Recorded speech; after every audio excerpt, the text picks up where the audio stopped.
And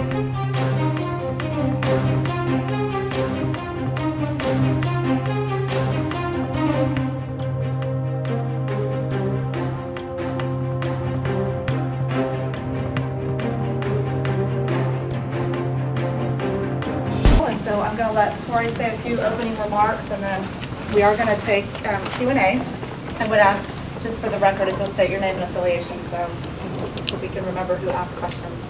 So Tory, congratulations. Thank you. I guess I'd just start by saying, how honored we are to be able to put this capability up for Mexico, provide their, capability for rural phone service, national communications. So it's an important mission, and we're pleased to be able to do it. And I am so proud of my guys. Oh my gosh, 100 launches in a row. It's an unprecedented record. It is a tribute to the fleet of rockets and to the hard work of our people that think about mission success. But also, I always see something like this, and I think, really what a milestone, and tribute to just human will and determination and inventiveness to go to space, to do something that Mother Nature just really does not want you to do, and to do it successfully for 9 years at an average of one a month. I'm just amazed. And of course, it was a beautiful mission. We got up, we had a little bit of excitement with the boat that wandered in. And we were a little bit worried because it was a small launch window. It was only about 19 minutes wide, and when you recycle from inside T-minus 1 minute, it takes about 10 minutes to recycle. So worried whether we could fit it in, but we did.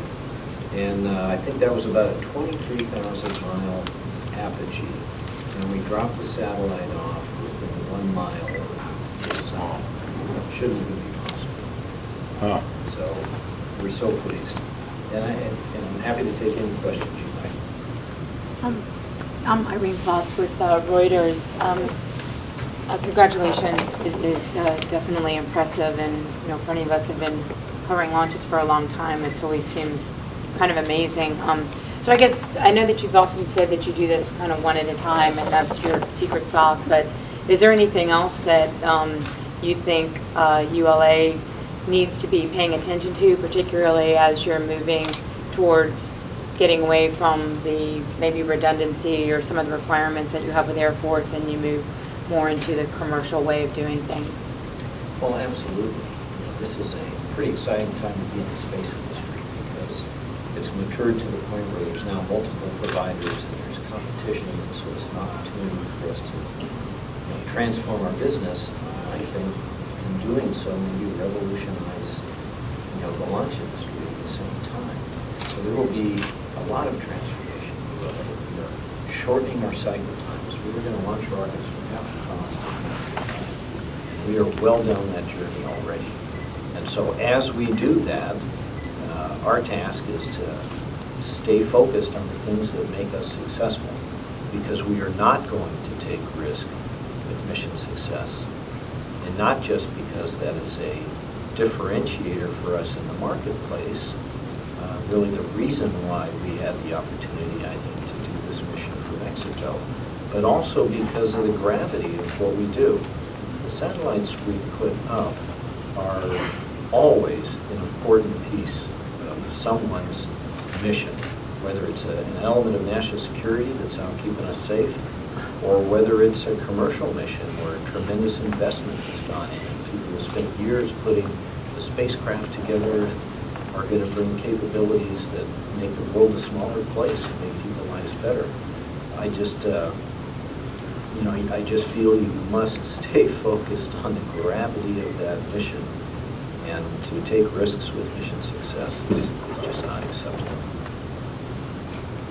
Mr. Bruno, James Dean, Florida today. Hi, James.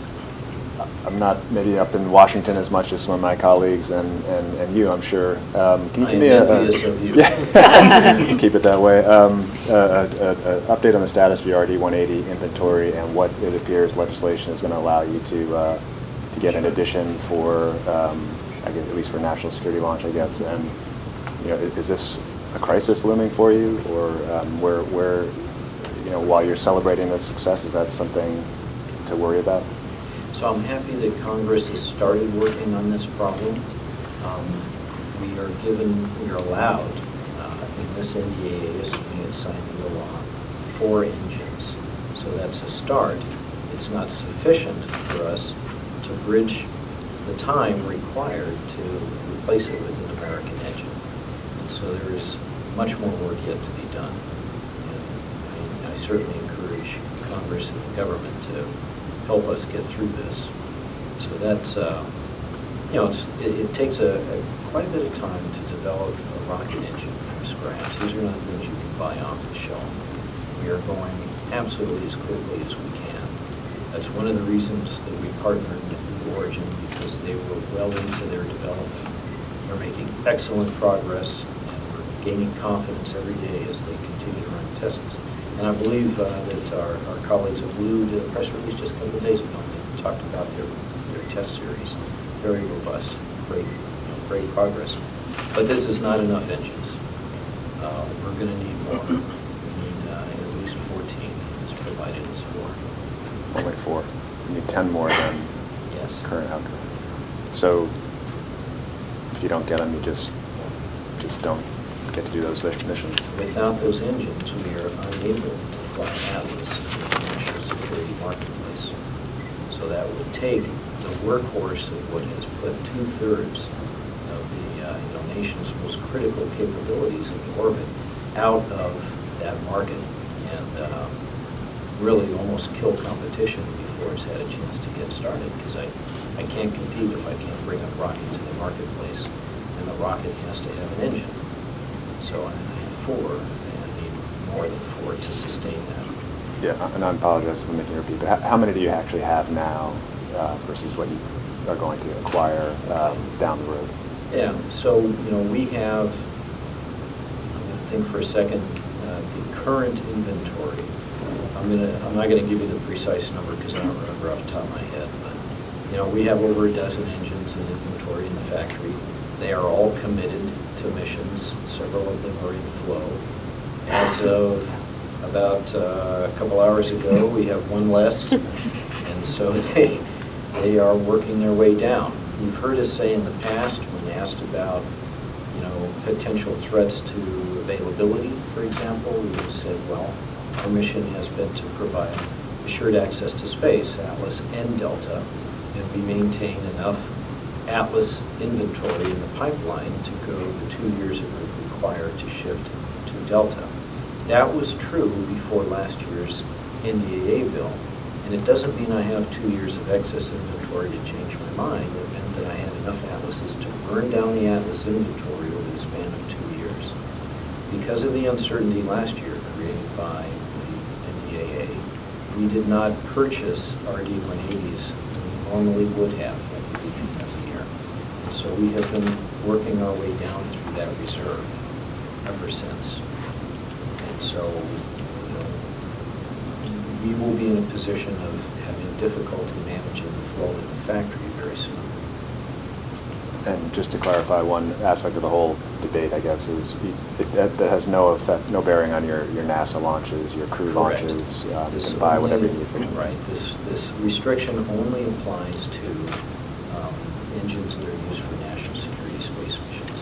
Can I ask you just a clarification on that? Is when you use an RD-180 that was purchased before the ban, such as the one that flew this Right. morning, you can't now, because that's a commercial mission or for the orbital flight coming up in December, you can't then borrow again. You can't say, oh, well, that was one of our allotted RD-180s, and now we need a makeup one. Sure, So, borrow, pay back. right, so I could, and that's what I've been a little unclear about. So when you're looking forward into, I realize if you're bidding on commercial missions that you haven't bought engines for, it's completely oblique. But for missions that are on the manifest, you've got 4 next year that are not military satellites on the Atlas. Is that eating into the availability of the RD-180s that you could be using for military missions? So yes, the way the law works is it specifically limits us to engines that were ordered and fully paid for prior to the outbreak of hostilities in Crimea, which are defined by the government as the 1st of February of 14. And And so a borrow payback, because we consumed an engine that we had on the shelf, say for, for an NASA mission or for a commercial mission like today, say, okay, I used one of those, I'll just replace it with an engine purchased afterwards is not allowed. Unless it's for a commercial mission Right. afterwards. We can fly Okay. engines that are not national security space. Right. But we cannot consume a national security space Okay. engine that would have been allowed for national Okay. security space and then replace it with a later purchase. That's not allowed. So since the February 1 date, by the time you go through your 2016 launch manifest, you will have used up at least 5, and I can't remember if the Intelsat or whatever else fell under that. So you've used up basically half of your inventory on non-military missions that you can't replace. Is that right? Yeah, so in principle, yes. I'm not sure I followed the math because I don't remember exactly Yeah, how many when the engines I have Intelsat. in inventory. Okay. But yeah, I mean, that's basically the idea. We fly, as we say, we fly on average once a month, sometimes more often. 2/3 of those are Atlas, consuming those engines. So you could assume, as a rough rule of thumb, that we're going through an RD-180 for someone about once every 6 weeks, if not once every 4 weeks. And 16 is a particularly busy year for us. We'll fly 17 times next year. And again, the majority of those will be Atlas missions, which consume the RD-180. Stephen Clark, Spaceflight Now. Question, you mentioned you did not make a purchase of RD-180s last year, but the law only restricts usage for national security missions. Why not make the purchase if you can apply those to commercial and NASA missions, which you do have coming up? Because in the next several years, the national security space missions continue to be sort of the core of our business or the core market until they begin to trail down out a few years from now. And so with an outright ban on the RD-180, which essentially bans the Atlas from the marketplace, this put a lot of risk and uncertainty into what the future would hold. When we purchase long lead materials like engines, unlike other defense contractors, we largely fund that ourselves. And they have to be ordered in large batches from the Russians. And so it is a considerable financial outlay. Because of last year's bill, which, by the way, is still in force until this bill is signed, that is still the law of the land. We were unable to close sort of the risk, investment kind of, business mathematics around that, and we delayed the purchase. From January until today, we still have not purchased. And with so few engines available to compete, how does that affect your decisions on whether to bid? Do you plan on bidding the first 5 or first 9 or how many engines you have and then stop, or are you going to be selective in what you bid as these competitions roll out? And there's an RFP for GPS out this week. So today, I still have no engines to bid because of again, last year's law is the law.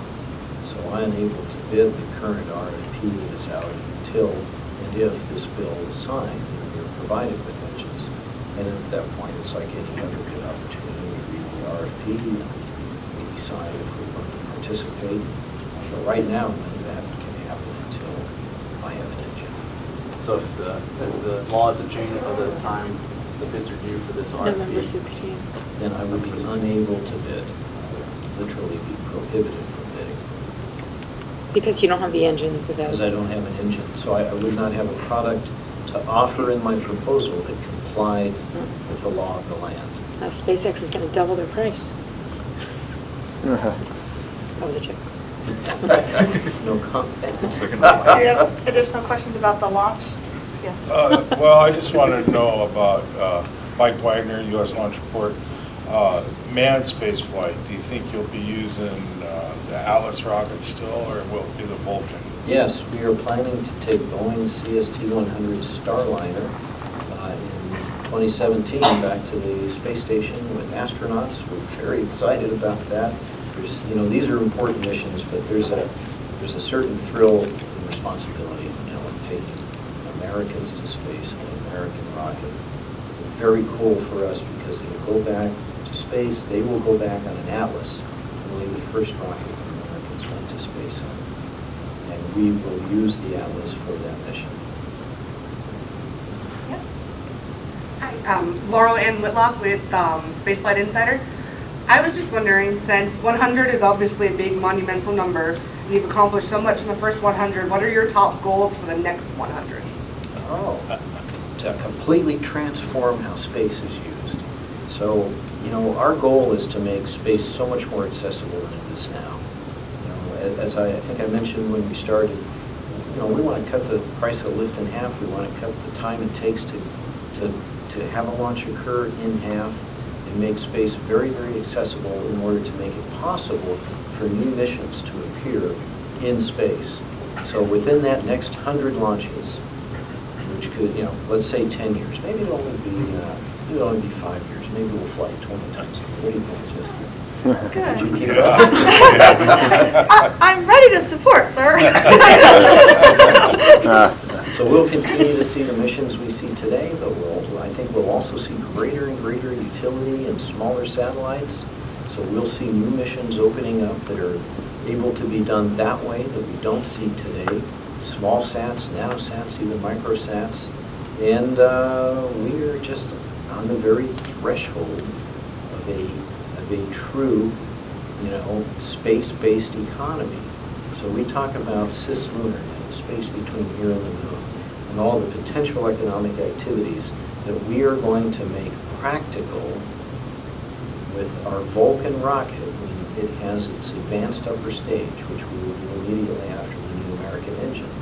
It will make it practical now to build very large structures in space, taking them up a piece at a time and assembling them there with the upper stage. It can literally fly around for a couple of weeks and create the infrastructure that will be necessary to see them. So you're going to see private habitats in space that, you know, functionality like the International Space Station, but commercial and private nature. We're going to carry those out, as well as a whole host of economic activities. And when we are able to make money in space as a space-based economy, then people will all live and work there. And within that window of the next 100 launches, we'll see a permanent, expanded human presence in that cislunar space. 1,000 people living there and working there. That's what I see in the future. Just to go back a little bit, as far as the Atlas and the use with other commercial vehicles, can you expand a little bit more on the relationship with Sierra Nevada? Oh, sure. So Sierra Nevada is you know, also a potential carrier of cargo crew to the space station. They're a great company. Just between you and me, I love that vehicle they have, the lifting body. I think that thing is just awesome. And so, yes, we are working together. We're looking to help them, you know, achieve those goals. I guess I probably can't say much more than that. Okay. Relationship. I like your hat. One of these days I'll get one of yours. Make that happen. A Vulcan hat. We can do that too. Yes, go ahead. I have one. Yeah, this is your second launch in less than a month, or 1 month, and you have another one coming up at the end of this month. Yeah. What are you doing, you know, a few specifics of what you're doing to decrease the span between Atlas launches? Like, are you increasing workforce, shift changes, off-site processing? What are you doing to really drive down the span? Yeah, sort of all of the above. So there's a lot of cross-training to make our people more versatile. And then, you know, we have a very reliable, sort of processing sequence that we go through to integrate and launch. With 100 launches under your belt, half of those being Atlas, for example, you got a lot of data on exactly how that works and what you can do and can't do. So one great example was the technique that we first applied on Neo's previous launch, where we integrated the spacecraft with its structure off of the rocket, indoors. And that did a number of things for us.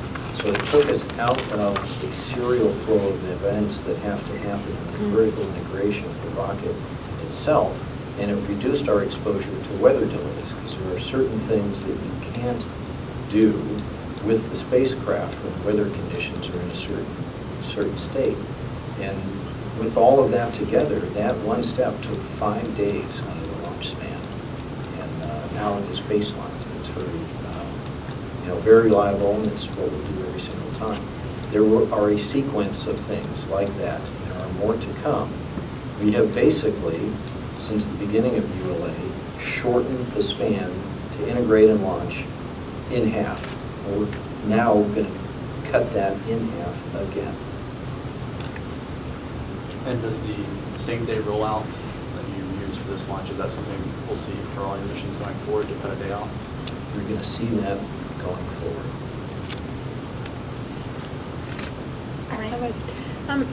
As you look toward the future, do you, aside from just the general anxiety, is the quarterly funding that the parent organizations are currently providing for Vulcan an impediment at all towards the motor development? And would any, potential acquisition by Aerojet or anybody else do anything to alleviate that? Is that anything that you particularly concerned about or interested in? So, any good development plan has regular milestones and gates associated with it, so we're making decisions about whether you're ready to proceed to the next step. And we would lay out a program like this with at least quarterly milestones already. And so we have just synchronized those with these events for the board. And so in terms of the forward progress, no, it is not really impeding us at all today. But it does represent the fact that the parent companies, our two owners, are having trouble seeing us close that business case so that they can fully commit to the entire development. And the two things that we're looking for is certainty on the RD-180, because that allows us to fly Atlas, which generates the cash that I turn and plow right back into the development of the Vulcan rocket. And then, of course, we're also interested, if anyone would like to help us, we'll always accept any help that they might give us. Now, in terms of the engine development, the engine is moving at its pace on its schedule, and no, it is really not yet impacted by this. But should we be unable to close that business case, if we can't have engines to fly rockets to stay in business during the gap, then one of those quarterly milestones could be a please stop. And of course, the world changes for us. So when NASA comes out with their cargo resupply phase 2 awards, if you end up winning contracts for like 2 of the carriers, say Boeing and Sierra Nevada, just or Sure. whatever, it's conceivable that you might even have not just 1, but perhaps 2 customers out of that. Does that in and of itself help kind of close that gap, you think, for Boeing and Lockheed, or do you think that the only other options out of your conundrum are RD-180 issues or fairy godmother funding? 2 awards are not enough to close the gap. Okay. 2 awards are better than 1. I tried to figure out a way to get on SpaceX's team, but it didn't seem to work out. But 2 would be fine. Jeff Seibert, America Space. How happy is everybody that how fast your turnaround went? I'm First sorry? time. You haven't done this rollout launch for a long time in one day. How happy are you that it worked the first time? I'm with thrilled. all the crew changes you've done. No, I'm absolutely thrilled. But, we had very high confidence going into it, because we practiced and we analyzed and we studied and, we put together good, robust plans. What if this goes wrong? What will we do to do that? And really thought our way through it. But these are big, complex operations. And no matter how well, you prepare and you plan, there are always things that Mother Nature can throw at you or surprises. So I was very pleased at how well this has worked. And it just gives us that much more confidence in the future. And this is the plan for the future then? Yeah. The only thing it does to us is we can't focus on something when we try to set cameras up. Sorry about That's that. probably not I've what already measured. objected to the schedule, and I don't think we're being heard, but it's okay. Yes, I've had a request to schedule all launches at dawn, so you can get that clean. Yes. I don't know if I can. We can probably We work don't a need few, orbital maybe a couple more mechanics. requests. Come on. So we've talked Atlas a bit, but Delta, of course, has an even more finite, I guess, history in front of it. What is the number there? So we intend to sort of build the last Delta in 2018, and it would fly in 2019, the last Delta single stick, or Delta medium rocket. And then that would be the point that Delta is retired. Off the top of my head, I don't remember exactly how many missions that is, but Jessica can get that for you, for your story. I have promised the NRO, who is our primary consumer of the Delta Heavy, as well as the occasional NASA really heavy science missions, like SPP, that we will continue the Delta Heavy until they are able to easily and gracefully transition to the final version of Vulcan, which has the capability to retire it.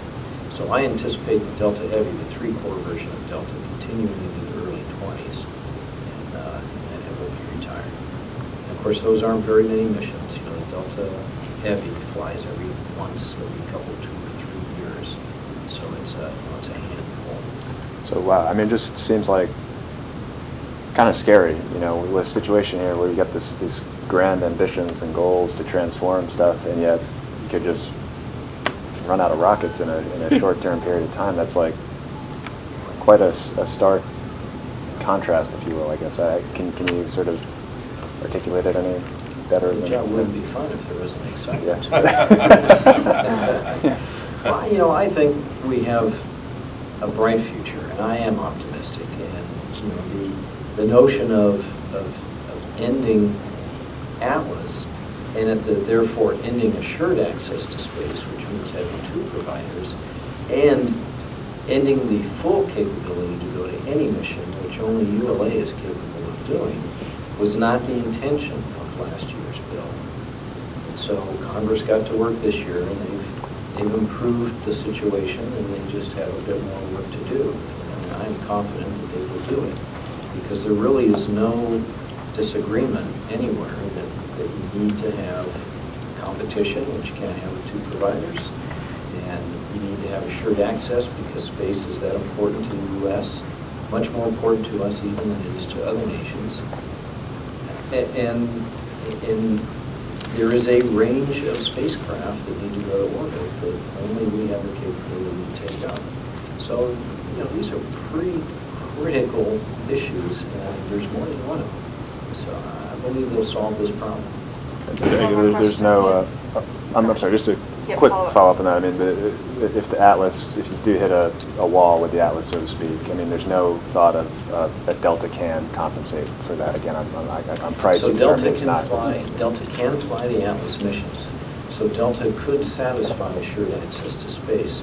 Unfortunately, Delta cannot effectively compete in a commercial marketplace. And so now that we have a commercial and competitive marketplace, if I can't bring Atlas into that market, you actually don't have a competitive commercial marketplace. No help there. Yeah. Okay. All right, last question. Just 2 quick clarifications on the GPS-3 launch contract. Before Obama threatened a veto of the defense bill, the best relief ULA could get in this round was 4 more engines, I believe. 2 questions are, is that enough that you'd go ahead and bid on the GPS contract? And would you kind of go ahead and be preparing a bid before, expecting something to happen before November 16th and then just not submit it? Or where's sort of we all like deadlines. Where's your deadline for when you'd say, okay, we'll go ahead and do it? How quickly can you prepare that? So I haven't had an opportunity to read the RFP yet. We only just got this day before yesterday. So when I get back home, my folks will have gone through it, we'll know what's in it, and we'll know what we want to do. So I really can't answer any of those very specific questions until we've done that. And as we said a minute ago, none of that is relevant unless I have engines that I'm legally allowed to offer. Okay, well, that was a pretty clear statement you made, and I really appreciate that you said you wouldn't be bidding on the contract if there was no RD-180 relief. So I assume you don't mean that as an empty threat. And I can't violate the law of the land. right.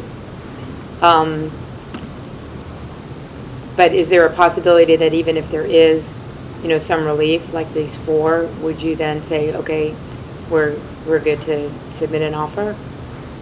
So are you asking me if the law is signed, is there a possibility I would bid? Right, with the Yes. just with the 4. you don't need like all 14. Just with the 4, you consider putting in an offer. Depending on what is in the RFP, I have, If it's not like a secret, buy 1, we want you to launch 3 more. I don't know what's in it Okay. until I see it. All right, thank you. Can I All right, ask one more? we'll go ahead and start wrapping up. Tory is got to get moving to his next event, but he'll be around for another couple seconds as we can start packing up and moving out.